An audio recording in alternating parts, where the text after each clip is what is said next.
ఒక అడవిలో ఒక గొప్ప ఏనుగు ఉండేది. అది చాలా బలమైనదే కాని కొంత గర్వంతో కూడా ఉండేది. ఒకరోజు ఒక చిన్న పిట్ట వచ్చి వర్షం నుండి దూరంగా ఉండేందుకు ఏనుగు వెనక నీడలో కూర్చుంది. ఏనుగు చెయ్యకుండా ఇలా అన్నది, చిన్న పిట్టా, నీవు చిన్నదివి, నువ్వేంటి నా దగ్గర కూర్చోవడం? పిట్ట బాధపడి ఊడిపోయింది. కొన్ని రోజుల తర్వాత ఏనుగు మట్టిలో పడి ఇరుక్కుపోయింది.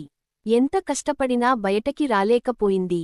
ఆపదలో ఎవ్వరూ దాని దగ్గరకు రాలేదు. కాని అదే పిట్ట మిగతా పిట్టలతో కలిసి వచ్చింది.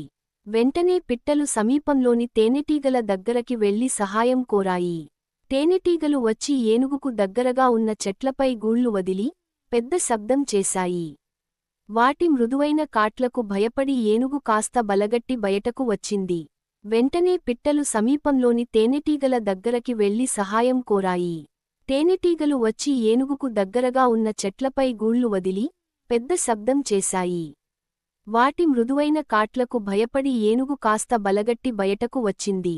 ఏనుగు నిదానంగా పిట్టల దగ్గరకు వచ్చి అణకంగా మన్నించమంది. నీవు చిన్నదైనా నీ సహాయం పెద్దది. నిజమైన స్నేహితుడికి పరిమాణం అవసరం లేదు. మెరిసే నక్షత్రం నీతి.